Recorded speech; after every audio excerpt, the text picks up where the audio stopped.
Imagine being in a relationship where every time you raise a concern, you're told you're imagining things. Every time you question a lie, you're made to feel crazy. Every time you notice something is wrong, the person you love most twists the truth until you doubt your own memory. This isn't just toxic behavior, it's a weapon. A weapon used by manipulators, abusers, and, in the darkest cases, killers. This is the world of dark psychology, the study of how manipulation, deceit, and control can break down even the strongest person. These tactics are not just abstract theories. They are the tricks used by real people, husbands, fathers, partners, who tore their families apart. Men like Chris Watts, who murdered his pregnant wife and daughters in Colorado. Men like Mesac Damas, who slaughtered his wife and 5 children in Florida. And men like Chad Doerman, who lined up his own sons and executed them in their yard in Ohio. Before the violence came the psychology. Before the murders came the tactics.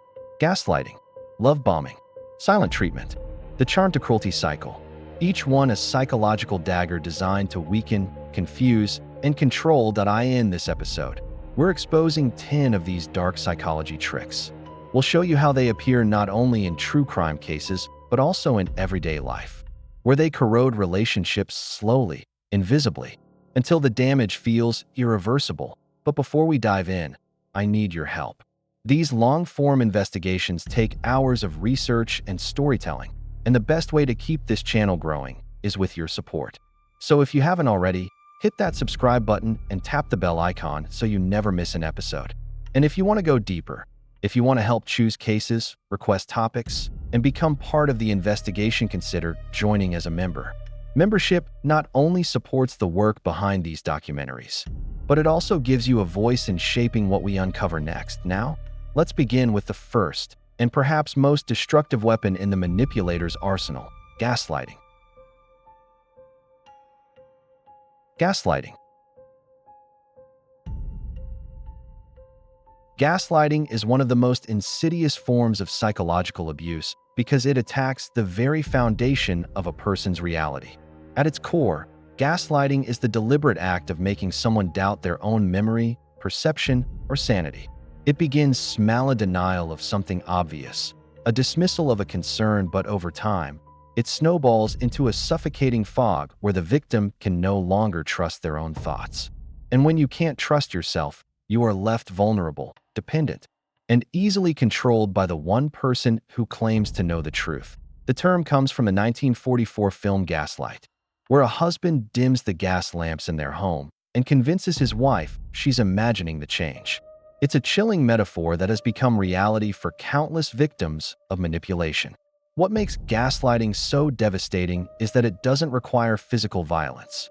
It's psychological warfare, a slow twisting of truth until the victim is so disoriented they no longer know what to believe. In real life, gaslighting has been a recurring thread in some of the most disturbing true crime cases.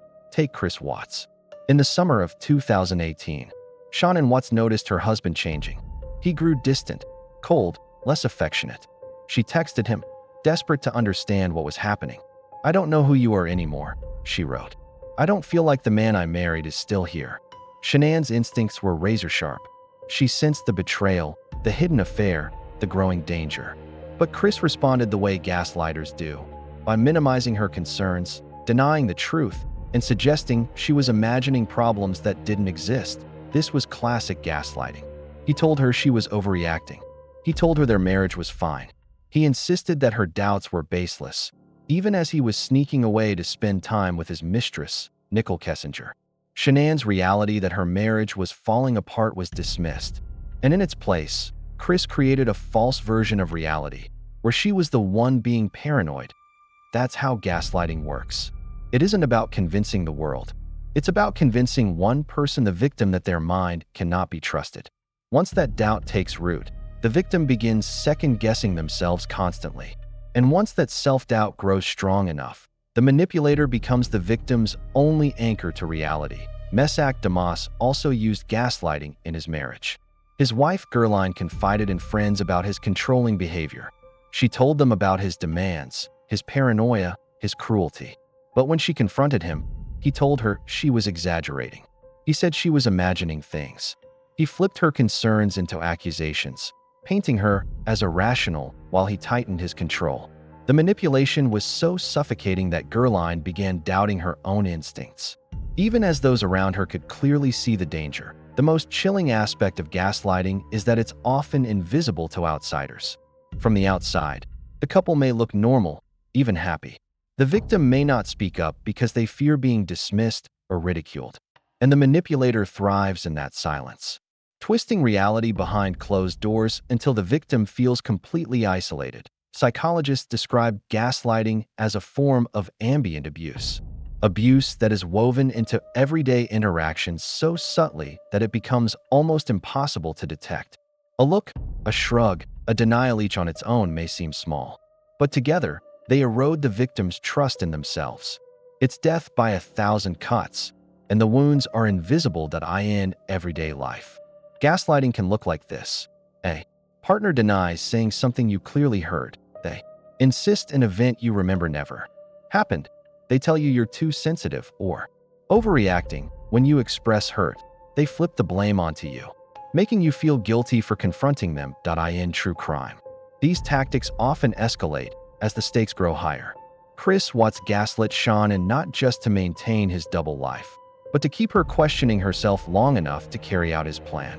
Mesac Damas gaslit Gerline to keep her trapped in a marriage she should have run from years earlier. And in both cases, gaslighting was not just psychological abuse, it was the prelude to murder. The question is, why does gaslighting work so well? Part of the answer lies in human psychology. Our brains are wired for social trust. We rely on those closest to us to help us navigate reality. When someone we love contradicts us, we instinctively question ourselves before we question them. It's a survival mechanism. Trusting our tribe kept us alive. But manipulators exploit that instinct, turning trust into a weapon. Another reason is that gaslighting is gradual. If someone told you on the first day of your relationship, "Don't trust your memory, don't trust your instincts, only trust me," you'd run. But gaslighters don't start that way. They begin with small denials, harmless-seeming corrections. Only later do those small denials accumulate into a prison of doubt. By then, the victim is so disoriented they can't remember when the lies began. And perhaps the cruelest reason gaslighting works is because victims want to believe it. Shannon wanted to believe her marriage was fixable. Gerline wanted to believe her husband loved her. Victims cling to the hope that they are wrong, because the alternative, that the person they trust most is betraying them, is too painful to face. Manipulators exploit that hope until it becomes their most powerful weapon. Gaslighting is not just a tactic of killers. It appears in toxic workplaces, in friendships, in families. It's the boss who insists you missed a deadline you know you met. It's the friend who denies betraying you even when the evidence is clear. It's the parent who dismisses a child's pain as all in your head. Every time it happens, it chips away at reality. And every time reality is chipped away, control shifts to the manipulator. But in true crime, the stakes of gaslighting become deadly. Chris Watts gaslit Shannon until the night he strangled her. Mesac Damas gaslit Gerline until the night he killed her and their children. In both cases, the psychological abuse was a precursor to physical annihilation. Gaslighting begins with words. It ends with silence, the silence of lives cut short. And that is why understanding gaslighting is so critical. It isn't just an argument tactic. It isn't just lying. It's a systematic campaign of erasing reality. And in the hands of men like Watts and Damas, it becomes the foundation of murder. Love bombing. If gaslighting is the slow erosion of reality, then love bombing is its dazzling opposite, the flood of affection, attention, and promises that overwhelms victims until they feel swept off their feet. At first glance, love bombing looks like love in its purest form. It is the partner who showers you with gifts, who texts constantly, who tells you you're their soulmate, their destiny, their forever. It feels intoxicating, almost cinematic. But underneath, it isn't love. It's control dressed up as romance. Love bombing is about creating dependency. When someone bombards you with affection, when they put you on a pedestal so high you can barely breathe, they aren't necessarily elevating you, they're setting you up for a fall. Because the very intensity that feels flattering at first can become a trap. It teaches the victim that their worth is tied to the manipulator's constant attention. And when that attention is inevitably withdrawn, the victim becomes desperate to get it back. That desperation binds them tighter to the manipulator, who now holds all the power. In thrillers, love bombing is often the opening act. The charming suitor who seems too good to be true. The whirlwind romance that sweeps the protagonist off her feet. The too perfect husband who knows exactly what to say. Audiences watch with a mix of envy and unease, because we've been trained to recognize the red flag. Nobody is that perfect. But in real life, love bombing doesn't come with ominous music. It comes with flowers, with candlelit dinners, with text messages that say, "I've never felt this way before." It comes with the thrill of being chosen, of being adored. Victims don't see a red flag, they see a dream. And that's why it works. Chris Watts used love bombing to maintain his double life. To Shanann, he had grown distant, but to Nichol Kessinger, his mistress, he presented himself as the perfect partner. He texted her constantly, took her on dates, told her he wanted a future together. He painted an idyllic picture of escaping a new life, free from responsibilities, just the two of them. These were not promises grounded in reality. They were manipulations designed to keep her invested while he dismantled the family he had built. Chad Doerman's story is different, but no less chilling. Accounts of his home life before the murders of his 3 sons suggest a man who alternated between moments of cruelty and bursts of affection. Those moments of warmth, when he acted like the attentive father, were a form of love bombing. They weren't consistent, but they were powerful enough to confuse, to make those around him cling to the hope that the good version of him was the real one. In abusive households, this pattern is devastating. Children and partners learn to endure the cruelty because they believe the charm will return, even if only for a moment. Mesac Damas also employed love bombing in his relationship with Gerline. Friends remembered how, after an episode of violence or control, he would pivot dramatically. Suddenly, he was apologetic. Suddenly, he was romantic. Suddenly, he promised to change. He might bring gifts, shower her with words of devotion, or overwhelm her with declarations of love. But these highs were never about genuine affection. They were about re-establishing control after she began to resist. Each time he bombed her with love, he reset the cycle, pulling her back in. Psychologists describe love bombing as a hook, the initial lure in the cycle of abuse. It works because it taps into one of the deepest human needs, the need to feel valued. When someone tells you you're extraordinary, when they mirror your dreams, when they say you're their other half, it triggers a powerful rush of dopamine and oxytocin in the brain. It feels addictive, like a drug. Victims describe it as intoxicating, as if they were under a spell. And in a way, they are. Because once you've experienced that high, you'll do almost anything to feel it again. That's why love bombing is almost always followed by withdrawal. The affection stops, the attention fades, the pedestal crumbles, and suddenly, the victim is left scrambling, wondering what they did wrong, desperate to return to the dream that felt so real. This is the trap, because now the manipulator has trained them. If you obey, if you please me, maybe I'll love you like that again. And if you don't, I'll withhold. In the Watts case, Shanann was on the receiving end of this cycle for years. Chris alternated between moments of tenderness and stretches of cold distance. Shanann, like many victims, clung to the good moments, hoping they would return. In her texts, you can see her reaching for that version of Chris, the man she fell in love with. She didn't know he had redirected his love bombing toward Nichol, using the same intensity that once won her heart to ensnare someone else. Love bombing also thrives because society romanticizes intensity. Movies and novels teach us that whirlwind romances are signs of true love. We're told that when someone is obsessed with us, it's passion, not pathology. But in reality, healthy love builds steadily. It doesn't overwhelm. It doesn't suffocate. It doesn't demand you surrender yourself to prove your devotion. Love bombing is not love, it's possession disguised as affection. And in the context of true crime, love bombing is often the first chapter in a much darker story. It's how manipulators reel their victims in. It's how they establish control. It's how they set the stage for the cycles of silence, cruelty, and abuse that follow. Reflect for a moment on how it must feel to be love bombed. At first, it's euphoric. You feel like you've won the lottery, like you've been chosen in a way nobody else has. But slowly, the euphoria becomes anxiety. The constant attention becomes suffocating. The pedestal feels precarious.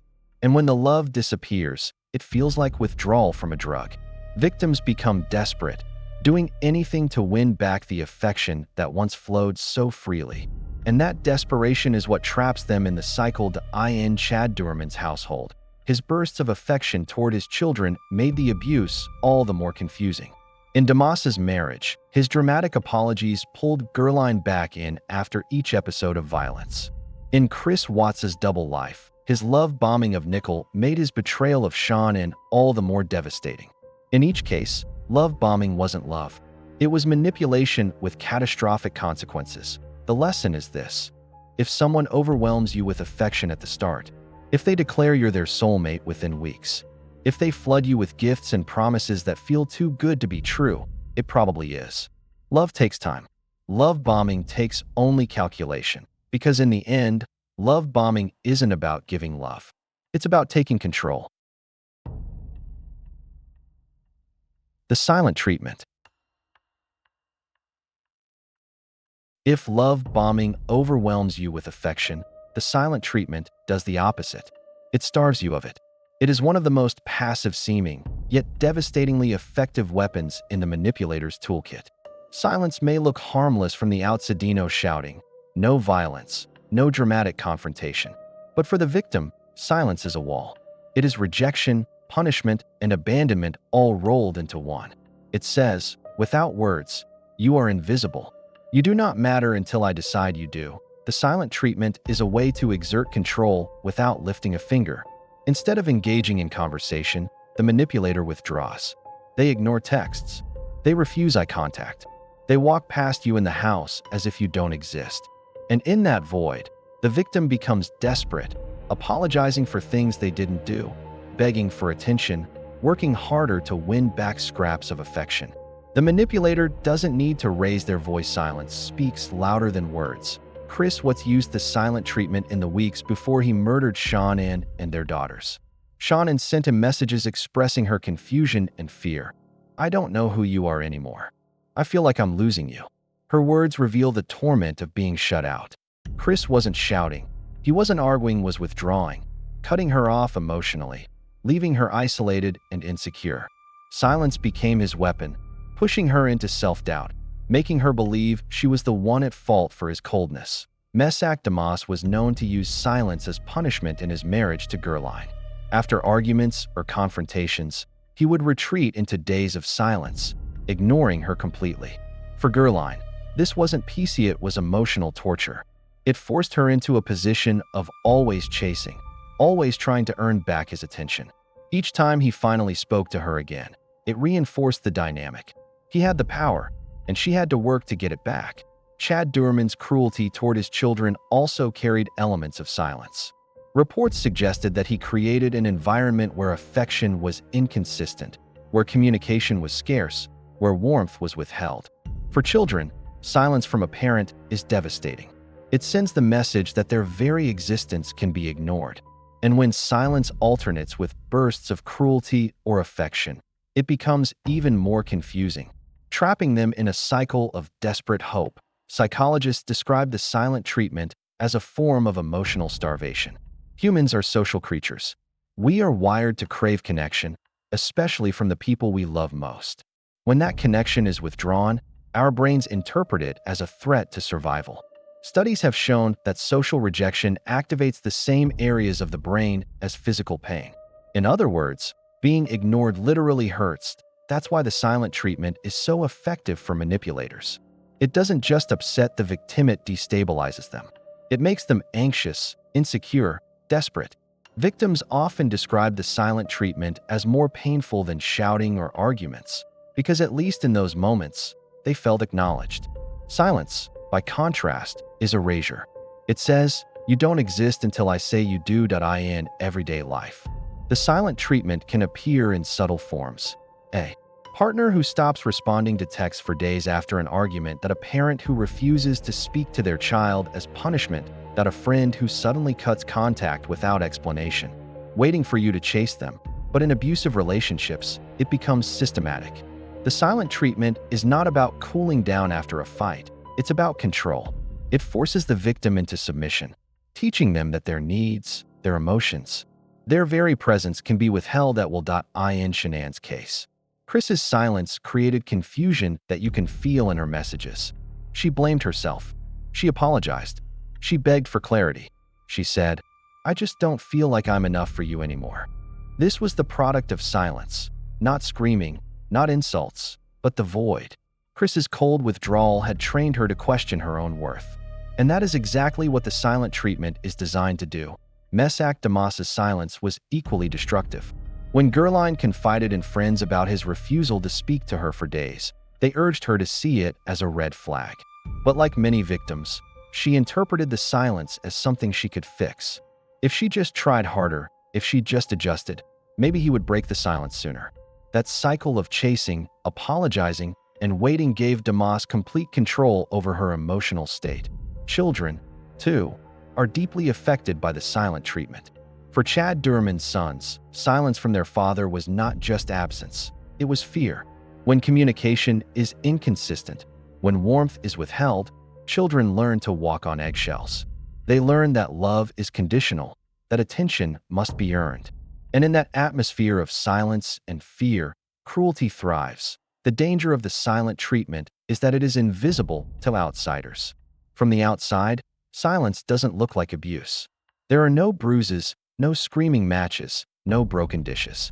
But behind closed doors, silence cuts just as deeply as words or fists. Victims of the silent treatment often say it left them feeling smaller, weaker, erased. It convinced them that they were the problem, that they didn't deserve attention unless they earned it. Why does silence work so effectively? Because it triggers our deepest fear, abandonment. To be ignored by a stranger might sting, but to be ignored by a spouse, a parent, a partner, that is devastating. It taps into the primal fear of being cast out from the tribe, left alone to fend for ourselves. For our ancestors, abandonment meant death. For us, it means emotional collapse. Manipulators know this, even if unconsciously, and they weaponize it. This is why the silent treatment often follows love bombing. After flooding the victim with affection, the manipulator suddenly withdraws. The contrast is shocking. One moment you are adored, the next you are invisible. That shock drives victims into a desperate chase, begging to return to the good times. And that chase is what cements the manipulator's control. For Chris Watts, silence wasn't just avoidancy, it was strategy. By shutting Shannon out, he bought himself time to continue his affair and plan his escape. For Mesac Damas, silence was punishment, ensuring Gerline lived in constant fear of losing his approval. For Chad Doerman, silence was part of a larger environment of cruelty, depriving his children of the basic reassurance of love. In every case, silence was not peace.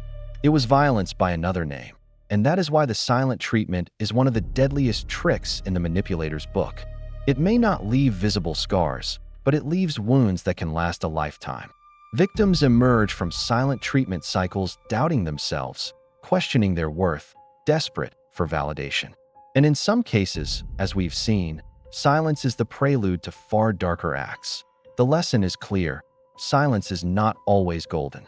Sometimes, silence is a weapon. And when used by manipulators, it is every bit as destructive as words or fists. Charm-to-cruelty cycles. One of the most dangerous tricks in dark psychology is not the constant presence of cruelty, but its unpredictability. If a partner were cruel all the time, the decision to leave would be clearer, the danger easier to identify. But when cruelty is interwoven with moments of charm, warmth, and tenderness, it creates one of the most powerful psychological traps imaginable. Victims cling to the good moments, hoping they will return, even as the bad ones escalate. This cycle, charm to cruelty, cruelty back to charm, is the heartbeat of manipulation in countless toxic relationships. And in some of the darkest true crime cases we've ever seen, the cycle begins with charm. The manipulator is affectionate, attentive, magnetic. They might bring flowers, cook dinner, or lavish you with compliments. They present themselves as the perfect partner, making you feel special, adored, chosen. For the victim, this charm feels genuine. It feels like the foundation of the relationship. It feels like love, but then, without warning, the cruelty arrives. It might be a cutting remark, a sudden withdrawal of affection, an explosive outburst, or even physical violence. The shift is jarring, confusing. The victim asks, "What happened? What did I do wrong?" And before they can answer, the charm returns. The manipulator apologizes, comforts, promises to change, or simply reverts back to their warm self as if nothing happened. Relief floods the victim. Maybe it was just a bad day. Maybe things really will get better. And so the cycle repeats. Charm, cruelty, charm again. Each turn of the wheel deepens the trap because the victim becomes increasingly conditioned to associate cruelty with the hope of returning to charm. Psychologists compare this to intermittent reinforcement, the same principle that keeps gamblers glued to slot machines. You don't win every time, but you win just enough to keep pulling the lever.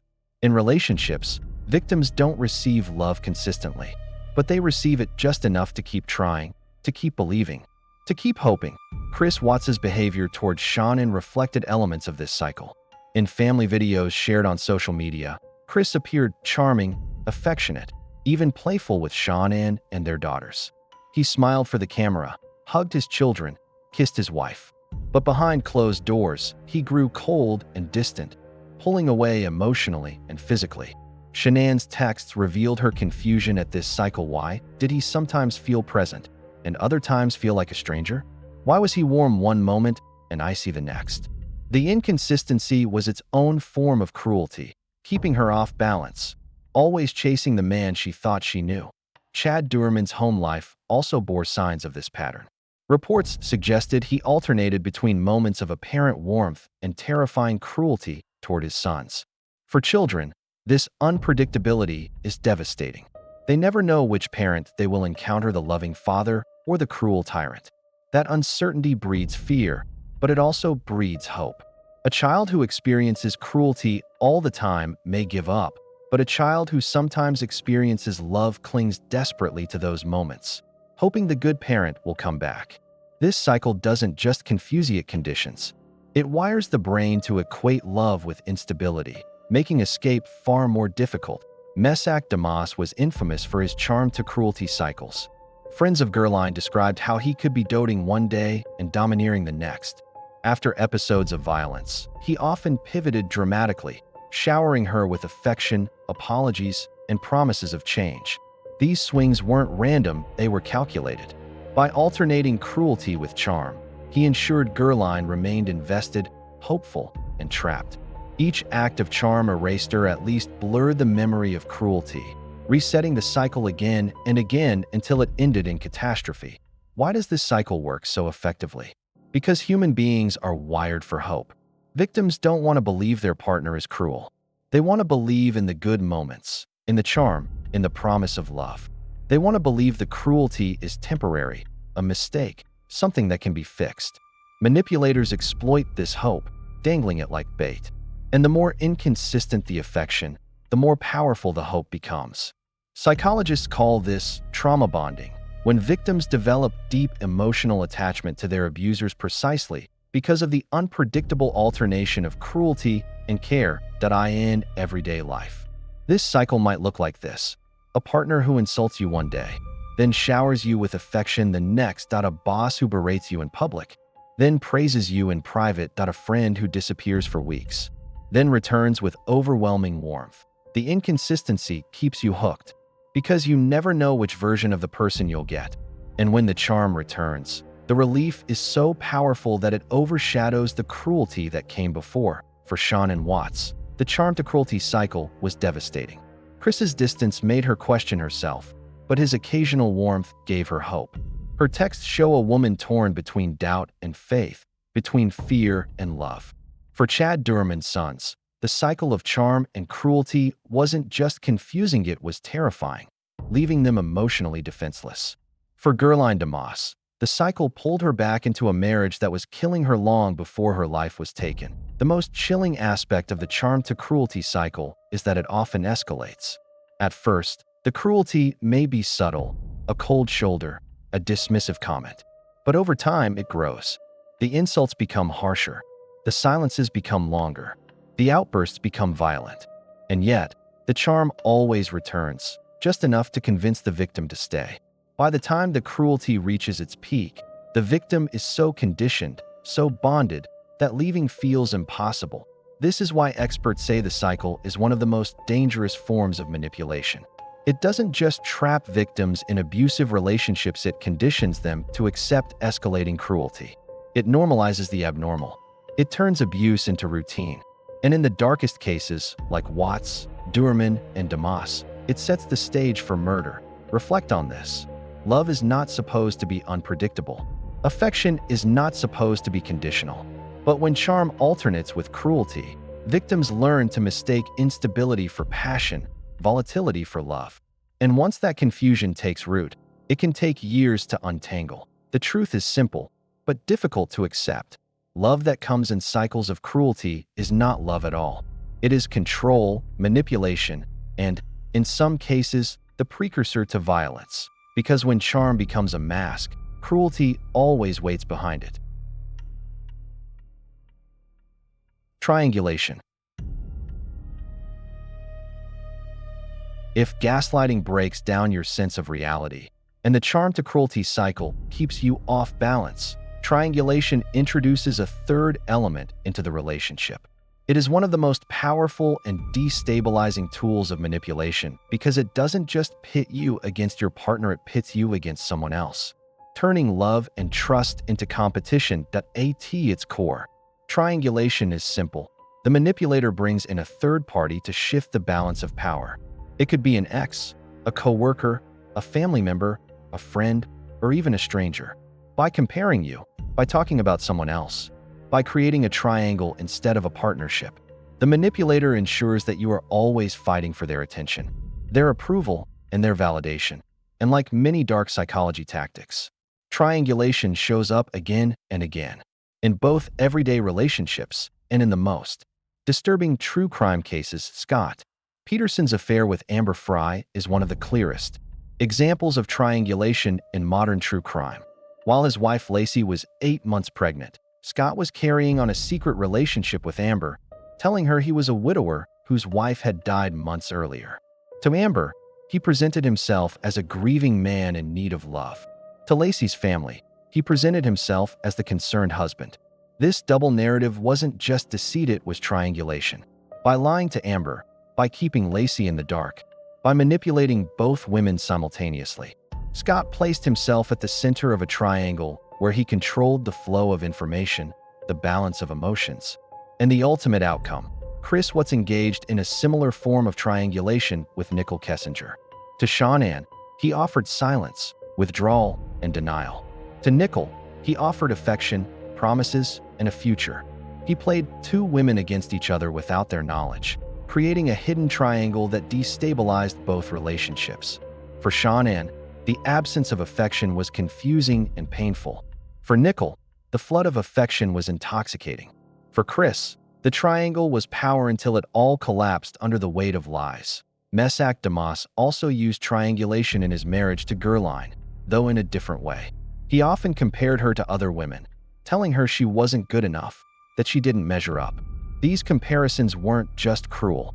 They were designed to undermine her confidence and make her fight harder for his approval. In doing so, he positioned himself as the ultimate judge of her worth. By invoking third parties, real or imagined, he created a triangle where he was always at the top. Why is triangulation so effective? Because it attacks one of our deepest human fears, the fear of being replaced. Love and attachment are built on the promise of exclusivity, that we are chosen, that we are valued above others. When a manipulator introduces a third party, that promise is shattered. Suddenly, love becomes a contest. Suddenly, you are no longer secure, you are competing.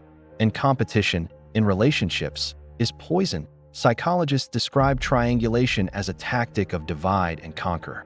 By creating a triangle, the manipulator shifts focus away from their own behavior and onto the rivalry they've manufactured.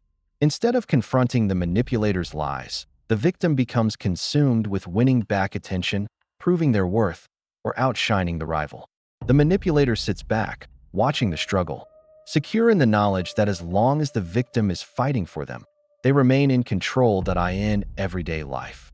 Triangulation can appear in subtle ways. A partner talks about how attractive a coworker is, leaving you insecure. A parent compares one child unfavorably to another, fostering rivalry. A friend constantly references another friend to make you compete for closeness. But in abusive relationships, triangulation becomes systemic. It is not an occasional comment. It is a constant undercurrent. The victim is never secure, always chasing, always competing. And the manipulator ensures the competition never ends. The devastating impact of triangulation can be seen in the texts between Shannon and Chris. Shannon sensed something was wrong, but Chris denied it. Behind her back, he was pouring affection into Nichol, painting visions of a future without Shannon. This hidden triangle shattered Shannon's sense of security. She was fighting for a marriage Chris had already abandoned, and she didn't even know it. That is the cruelty of triangulation. It turns love into a battle you cannot win, because the manipulator is rigging the game. Scott Peterson's triangulation with Amber Frey was even more public. Once Amber came forward to police, the triangle exploded into the spotlight. Suddenly, the world saw Scott not as a grieving husband, but as a liar living a double life. Amber was devastated to discover she had been manipulated. Lacey's family was horrified by his betrayal. And through it all, Scott remained at the center, controlling the narrative until the truth consumed him. Mesac Damas's comparisons, his constant invocation of other women, left Gerline feeling diminished and insecure. Friends later recalled how she seemed worn down, her confidence eroded by years of being told she wasn't enough. That erosion of self-worth is the ultimate goal of triangulation, to make the victim believe they must fight endlessly for scraps of approval, never realizing that the fight itself is the trap. The psychology of triangulation also explains why victims often stay longer than outsiders expect. To those on the outside, the answer seems obvious: leave the manipulator. But for the victim, the presence of a third party changes everything. Instead of focusing on the abuse, they focus on the competition. They tell themselves, if I just try harder, if I just prove myself, if I just win them back, the relationship will return to what it once was. This hope, this desperation, is what keeps them trapped. And in the darkest cases, triangulation sets the stage for violence. Chris Watts's obsession with Nichol was the fuel behind his decision to destroy his family. Scott Peterson's affair with Amber became the backdrop to Lacey's murder. Mesac Damas's comparisons and cruelty escalated until he annihilated his entire family. In each case, triangulation wasn't just emotional abuse, it was part of the pathway to murder. The lesson of triangulation is this: love is not a competition.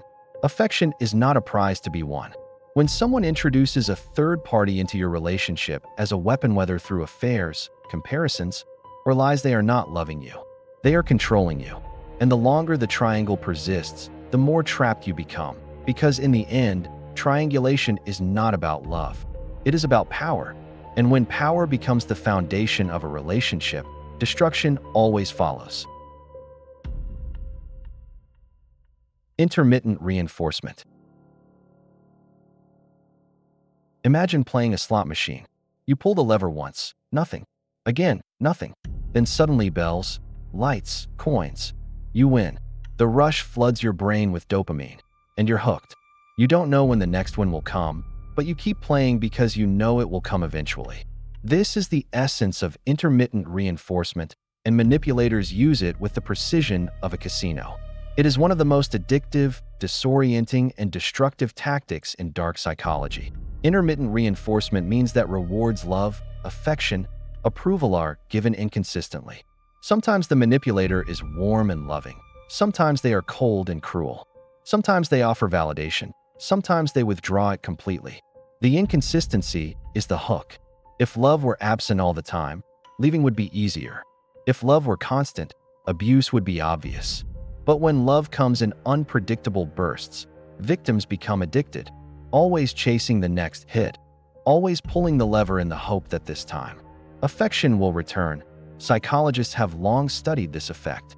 In the 1950s, experiments with rats and pigeons showed that when rewards were given on a random schedule, the animals pressed levers far more compulsively than when rewards were predictable. Humans are no different. Our brains are wired to chase uncertainty, to keep trying when the payoff is inconsistent. Manipulators exploit this wiring in relationships, turning love into a slot machine where the victim never knows what they'll get. Chris Watts's behavior toward Shannon is a chilling example. In the months before the murders, Shannon's messages show a woman desperate for consistency. One moment, Chris was affectionate, texting her back, engaging with her. The next, he was distant, cold, silent. She was constantly pulled between hope and despair. Each time Chris showed warmth, even briefly, it gave her the strength to keep trying. Each time he withdrew, it left her desperate for the warmth to return. That cycle of unpredictability was intermittent reinforcement in action, and it kept her tied to a man who had already decided to end her life. Mesac Damas used the same tactic with Gerline. Friends recalled how after episodes of cruelty, he would suddenly switch, becoming apologetic, romantic, even doting. Gerline would take him back, believing his promises to change, hoping the good version of him was real.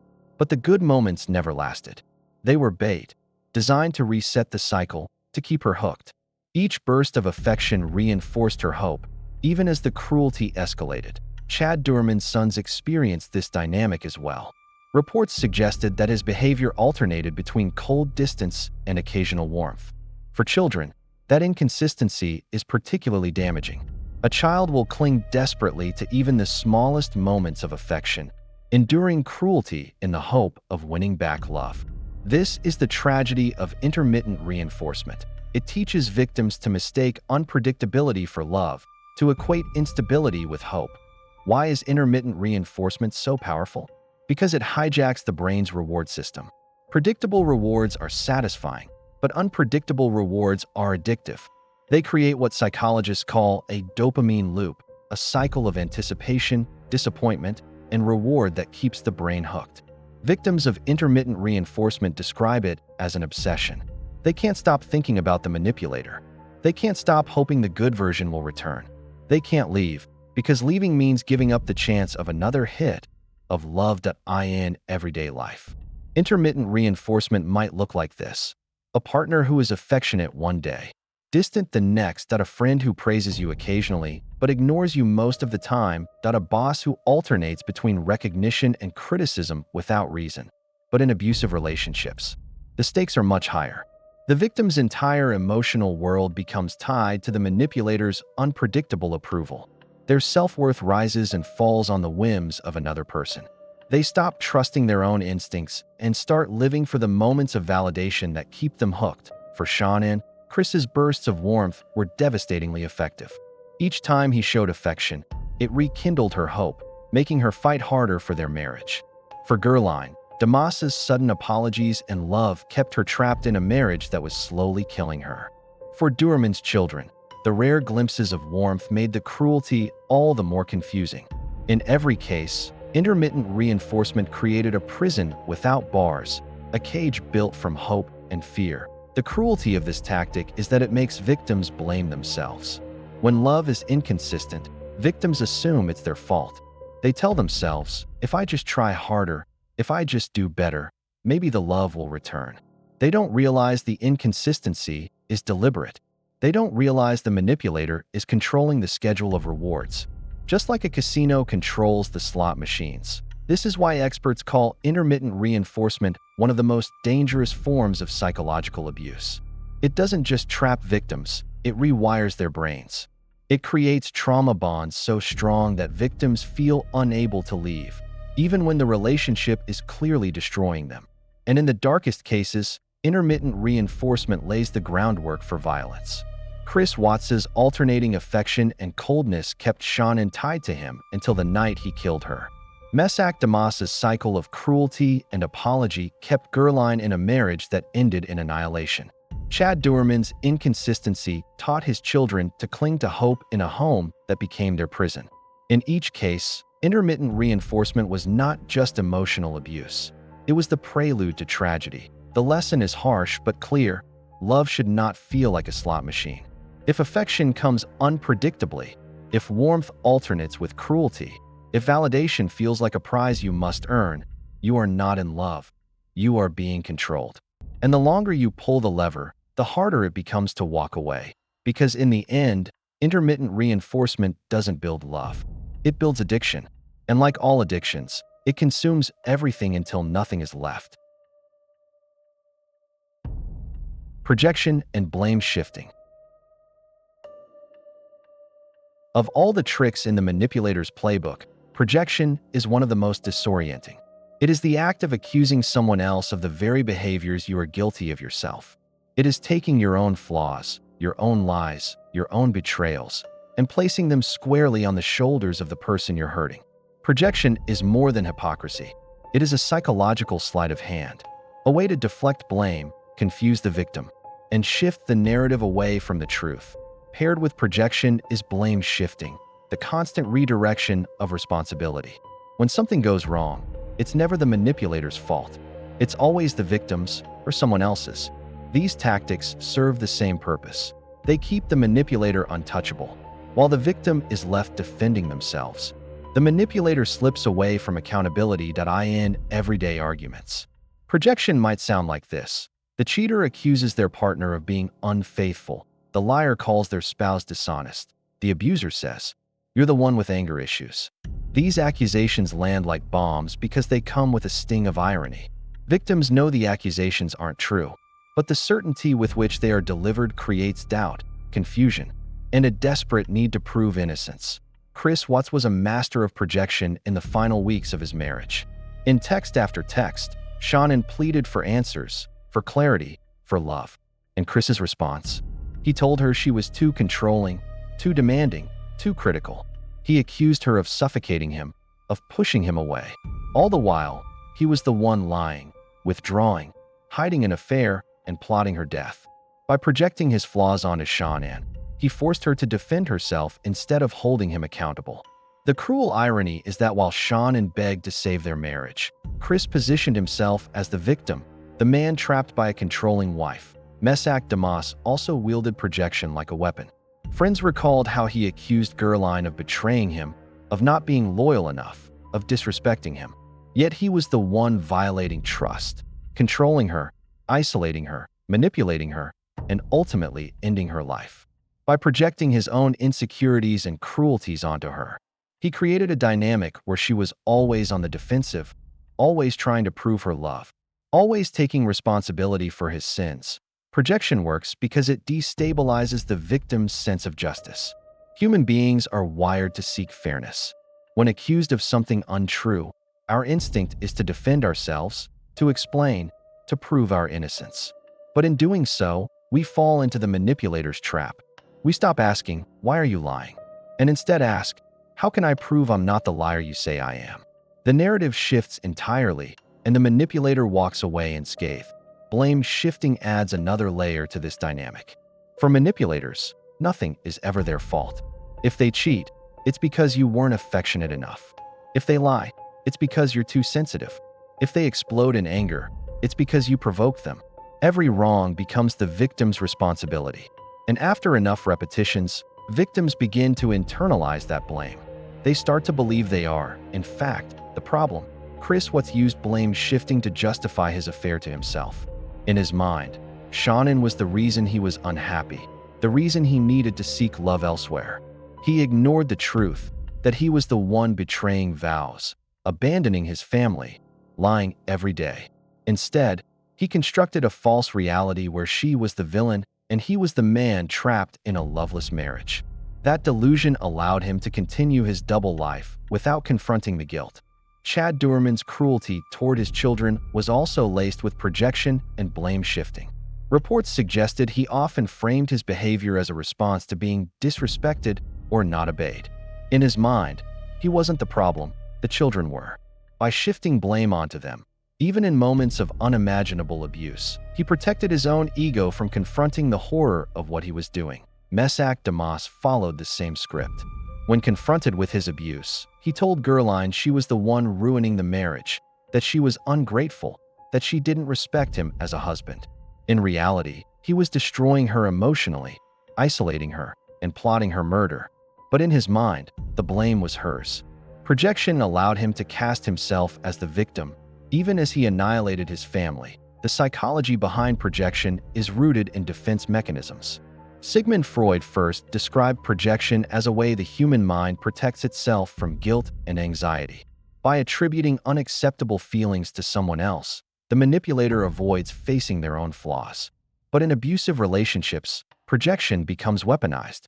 It is not unconscious, it is deliberate. Manipulators know what they are doing. They accuse to confuse, they blame to deflect, they project to control. The consequences for victims are profound. Over time, constant projection erodes self-confidence. Victims begin to wonder, am I controlling? Am I unfaithful? Am I the problem? They internalize lies as truth, living in a distorted reality where they are perpetually guilty and the manipulator is perpetually innocent. This inversion of truth is gaslighting's cousin. Another way to rewrite reality until the victim no longer trusts themselves. In true crime, projection and blame shifting often appear in the aftermath of murder. Killers rarely admit responsibility immediately. Instead, they project and shift blame, even when the evidence is overwhelming. Scott Peterson insisted he was the victim of circumstance, not a murderer. Chris Watts initially told police Shannon killed their daughters, projecting his own violence onto her. Even after confessing, many killers frame their crimes as the result of provocation, of circumstances beyond their control, of anyone's fault but their own. This is why projection is so chilling. It doesn't stop at words. It seeps into actions, into the rewriting of entire narratives. Watts literally tried to make Shannon the villain of her own murder. Damas painted Gerline as the one destroying their marriage, even as he ended her life. Doerman framed his sons as disobedient, even as he destroyed them. In each case, projection wasn't just emotional abuse. It became part of the justification for unthinkable violence. The lesson here is critical. When someone constantly accuses you of what they themselves are doing, when blame always shifts away from them and onto you, you are not in a fair fight. You are in a trap. Projection is not a misunderstanding. It is not miscommunication. It is manipulation at its core, because in the mind of a manipulator, the truth is too dangerous to face. And so they hand it to you instead, forcing you to carry the weight of their sins. Isolation. Of all the tactics used by manipulators, isolation may be the most visible to outsiders and the most devastating for victims. It is the slow, deliberate cutting away of a person's support system until the manipulator becomes their only source of connection, validation, and survival. While gaslighting attacks perception and projection confuses responsibility, isolation attacks relationships. It severs the lifelines that could rescue the victim. Isolation doesn't happen overnight. It begins subtly, often disguised as love or concern. A partner says, "I don't like the way your friend talks about me." Or, "Your family doesn't understand our relationship." Or, "Why do you need them when you have me?" At first, it sounds protective, even flattering. The manipulator positions themselves as the one who truly understands, who truly cares. But slowly, those words become rules, and those rules become cages. Friendships are discouraged. Family visits become tense. Independence is eroded. And before long, the victim is alone. For Mesac Damas, isolation was a cornerstone of control. Gerline's friends and family later revealed that he systematically pulled her away from them. He criticized her connections, demanded loyalty, and created conflict whenever she sought support. Over time, Gerline's world shrank until Damas was at its center. Once isolated, she had fewer people to confide in, fewer people to validate her instincts, fewer lifelines to escape. And when the abuse escalated, she faced it alone. Chris Watts' isolation of Shannon was more subtle, but no less real. In the months before the murders, Shannon's texts reveal her loneliness. Chris withdrew emotionally, ignoring her messages, leaving her feeling abandoned even while living in the same home. This form of isolation, emotional isolation, is just as destructive as physical separation. Shannon began to feel like she was carrying the marriage by herself, like she was cut off from the man who had once been her partner. In the final weeks, even surrounded by friends, she was isolated in the one place that should have been safest, her marriage. Chad Doerman's isolation was inflicted on his children. Reports suggested he created a household where fear and dominance overshadowed normal connections. By controlling their environment and cutting them off emotionally, He ensured they had no safe outlet, no sense of security beyond his volatile presence. For children, this kind of isolation is catastrophic. It teaches them that love is conditional, that safety does not exist, and that they are alone in their fear. The psychology of isolation is brutally effective. Human beings are social creatures. We survive through connection, through community, through shared support. When those connections are severed, we become vulnerable. Loneliness is not just emotional, it is physical. Studies have shown that chronic loneliness increases stress hormones, weakens the immune system, and damages the brain. For victims of manipulation, this vulnerability is the point. By isolating them, the manipulator ensures they are too weak, too unsupported, and too dependent to resist. Isolation can take many forms in everyday life. Emotional isolation, where the partner withdraws affection until the victim feels abandoned. Social isolation, where friends and family are pushed away. Financial isolation, where access to money is restricted, leaving the victim dependent. Geographic isolation, where the manipulator moves the victim away from familiar places. All these forms serve the same purpose: to cut off escape routes. In Gerline's case, financial isolation also played a role. Mesac Damas controlled resources, leaving her with fewer options for independence. Friends who tried to intervene found themselves blocked or pushed away. By the time the murders occurred, Gerline was trapped not just emotionally, but practically. Isolation had done its job. Shannon, though stronger and more independent, still experienced isolation through Chris's coldness. Emotional neglect can be just as powerful as physical separation. When your partner stops engaging, stops responding, stops being present, you are left alone in a relationship that should provide connection. This loneliness is one of the cruelest forms of isolation because it convinces victims that even love cannot provide refuge. Children, too, are frequent victims of isolation in abusive households. Chad Doerman's sons had no lifelines. Their world was controlled by their father, their emotions suppressed, their safety denied. The isolation of children is particularly devastating because they lack the perspective to know it isn't normal. For them, isolation isn't a tactic, it is life. And that makes it nearly impossible to escape. The cycle of isolation is self-reinforcing. As the victim becomes more dependent on the manipulator, they may withdraw from friends and family themselves, not wanting to face judgment, not wanting to explain the unexplainable. Over time, they may even defend the manipulator, convinced that outsiders don't understand. This is the tragic brilliance of isolation. It convinces the victim to collaborate in their own imprisonment. Why does isolation work so effectively? Because connection is survival. When stripped of connection, victims cling tighter to the manipulator, even if the manipulator is the source of their pain. They accept crumbs of attention as sustenance. They stop looking outward and focus inward, on the only relationship they have left. This dependency is the manipulator's goal, and it gives them near total control. In true crime, isolation is almost always present before tragedy. What's isolated Shannon emotionally before killing her? Damas isolated Gerline socially and financially before annihilating the family. Doerman isolated his children emotionally before murdering them. Isolation is not just a tactic of control, it is a warning sign of escalation. The lesson is clear. Love should not shrink your world. A healthy relationship adds connections, strengthens ties, broadens horizons. When love isolates, when it cuts you off, narrows your circle, and leaves you alone, isn't love at all. It's a cage, and the longer the cage is reinforced, the harder it becomes to see a way out. Because isolation doesn't just silence voices around you. It silences the one inside you that says, "This isn't right." Future faking. Of all the tactics manipulators use, few are as seductive as future faking. Unlike the cruelty of silence or the sting of projection, future faking comes wrapped in hope. It is the promise of a better tomorrow, painted so vividly that victims cling to it, even as the present crumbles around them. Future faking is not about what the manipulator gives today, it is about what they promise for tomorrow.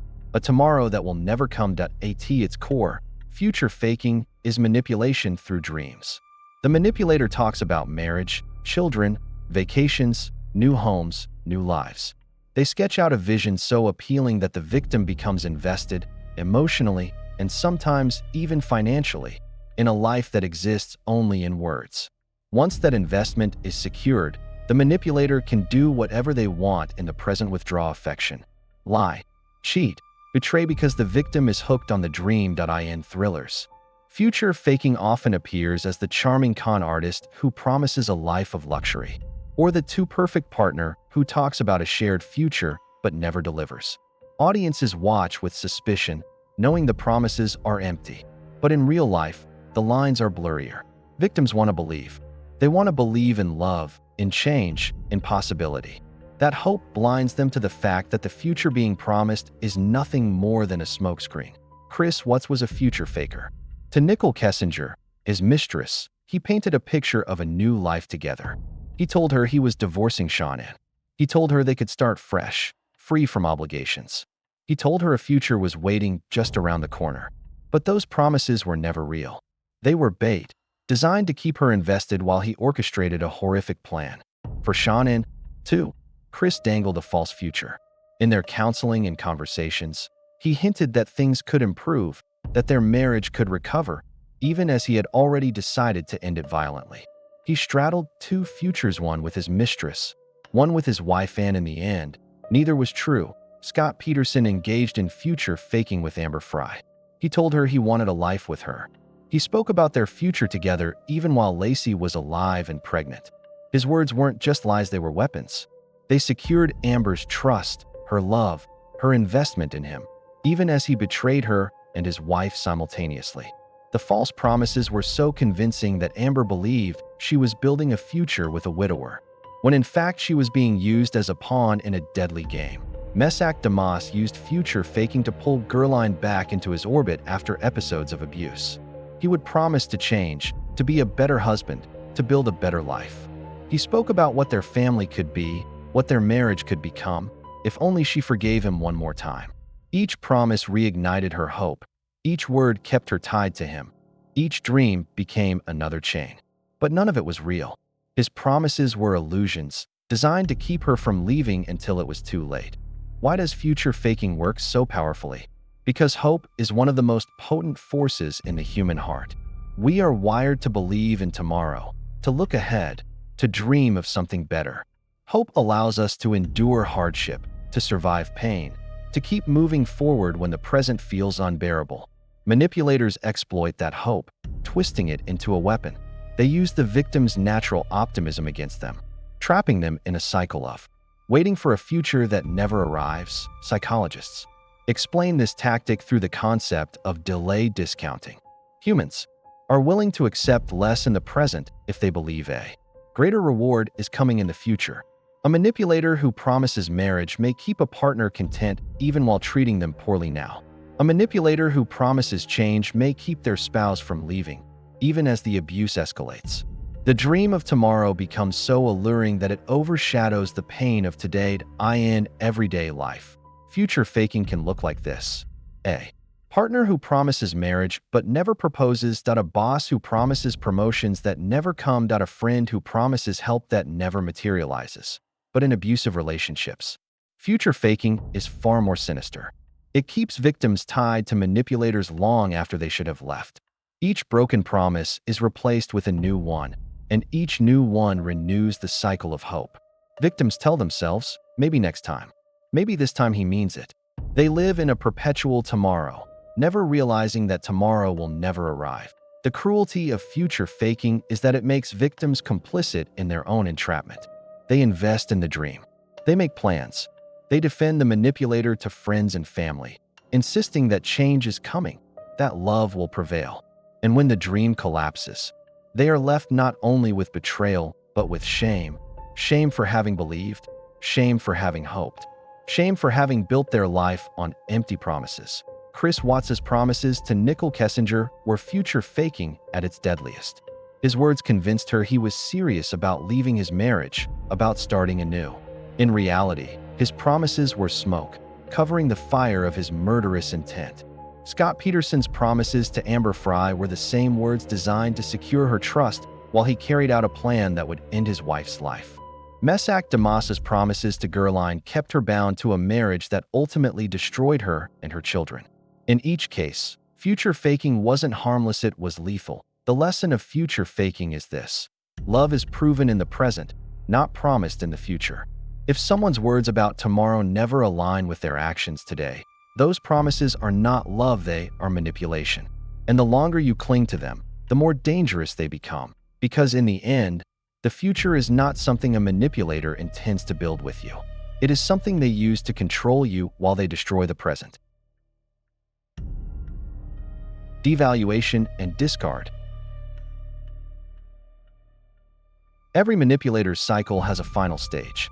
After the gaslighting, the love bombing, the silences, the projections, the triangulation, the future faking, after all the tricks that keep the victim off balance, the manipulator eventually arrives at the darkest stage of all: devaluation and discard.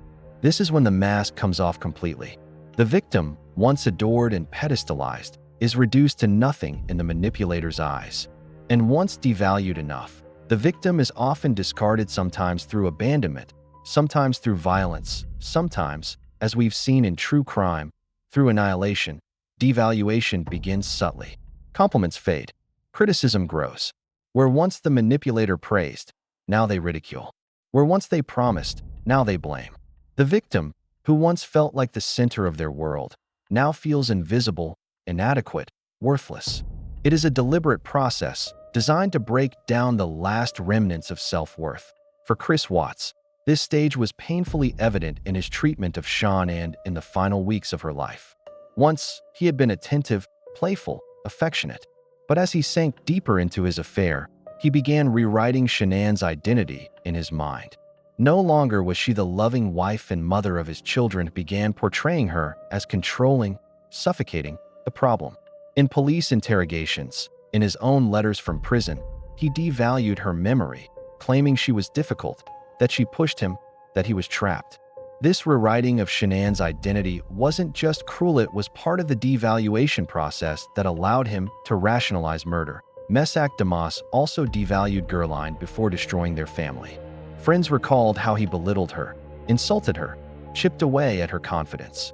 He painted her as ungrateful, as disloyal, as unworthy. Over time, he reduced her to an object in his mind, not a partner, but an obstacle. Once a manipulator fully devalues their victim, empathy disappears. And when empathy is gone, cruelty has no barrier. Chad Doerman's case reveals the most horrifying endpoint of this process. By the time he murdered his 3 sons, he had already stripped them of value in his mind.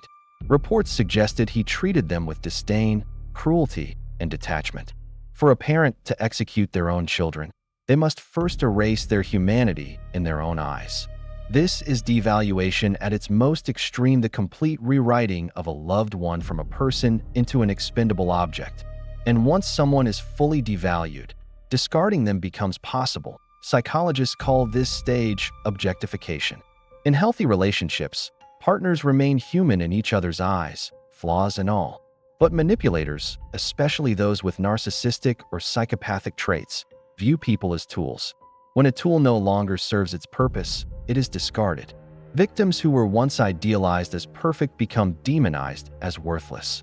And once demonized, they can be abandoned, betrayed, or destroyed without remorse.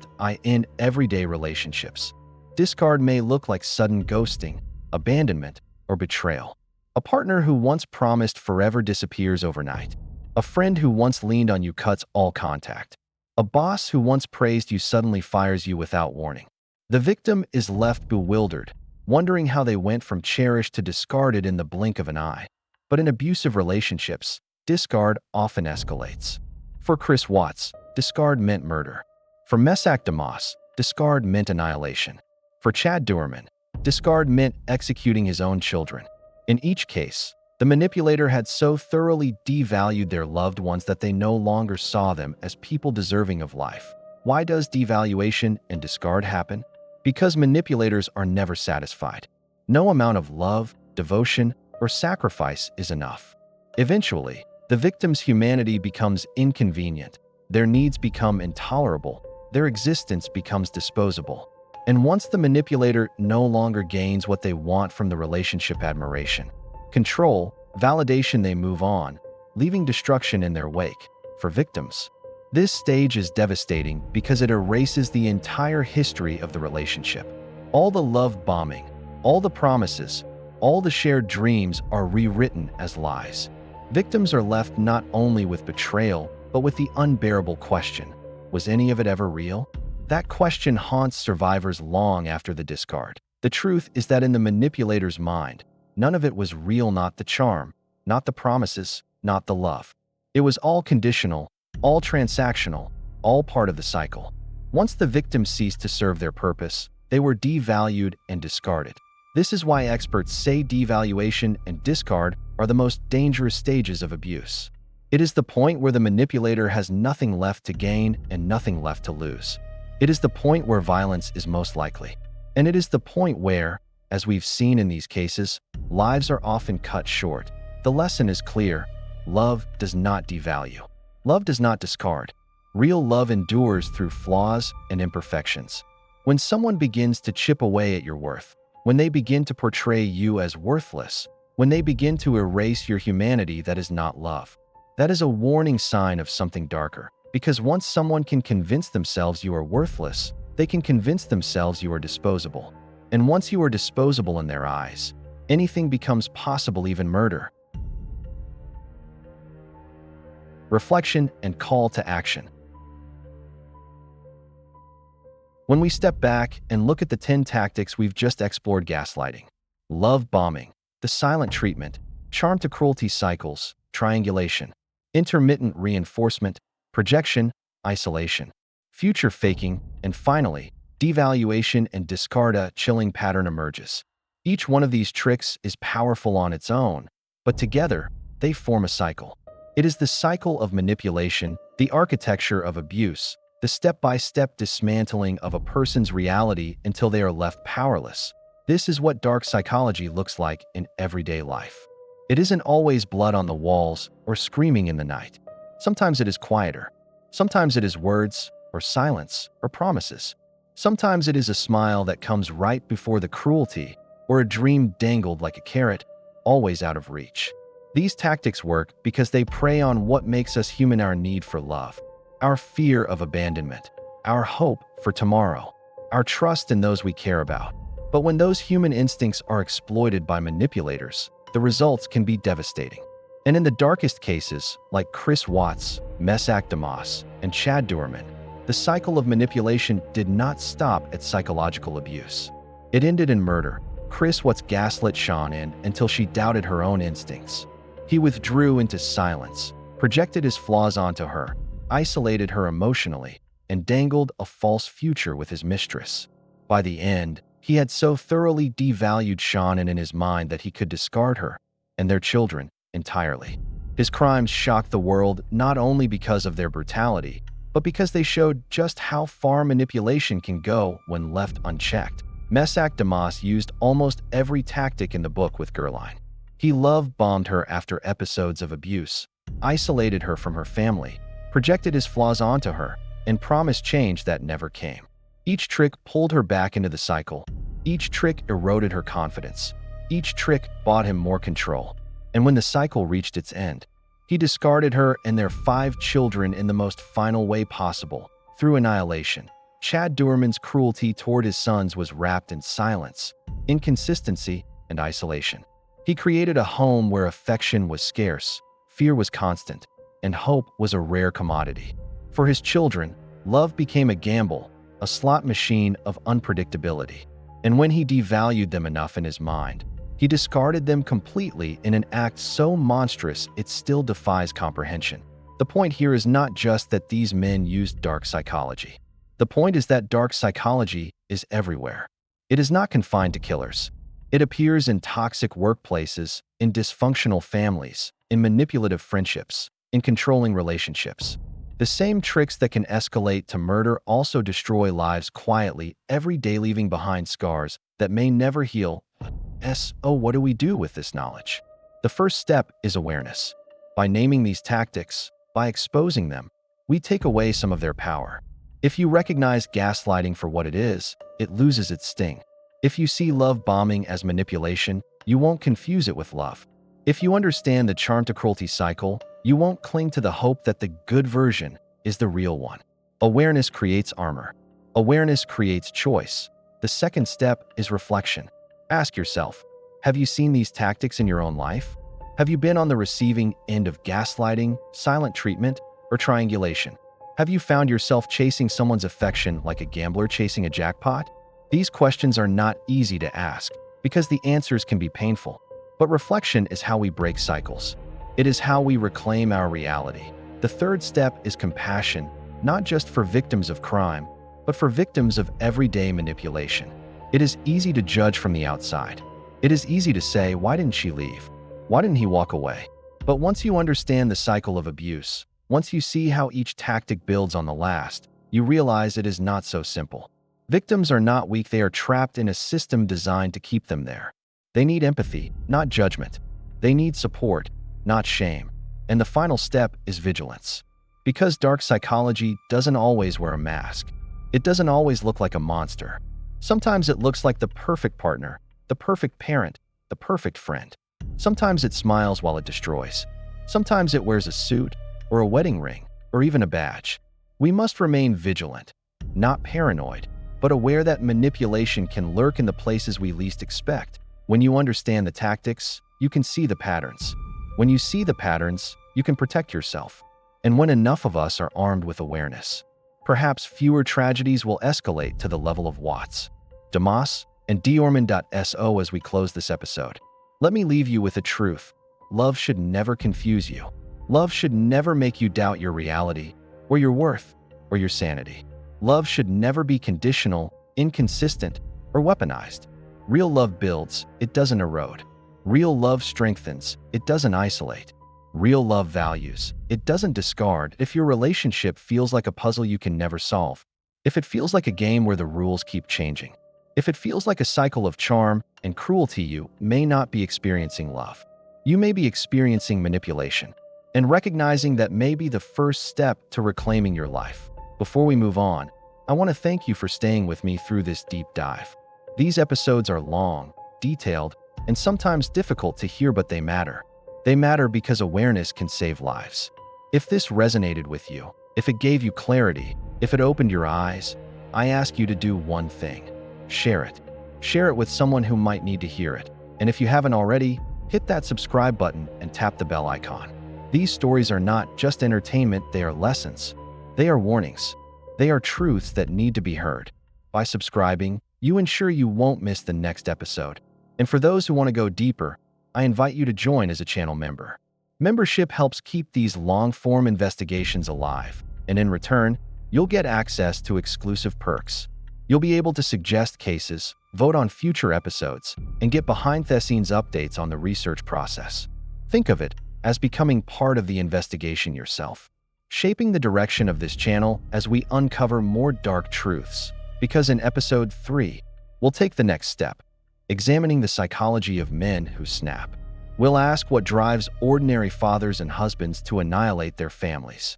We'll compare Chris Watts, Chad Doerman, and Neil Entwistle, looking for the patterns, the triggers, the warnings. It is a journey into the darkest corners of the human mind, and it is one you won't want to miss. So subscribe. Join as a member if you can. Share this episode with someone who might recognize themselves in these words.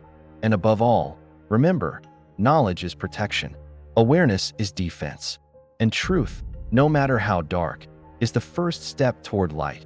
Because in a world where manipulators thrive on silence, the most powerful weapon we have is to speak the truth aloud.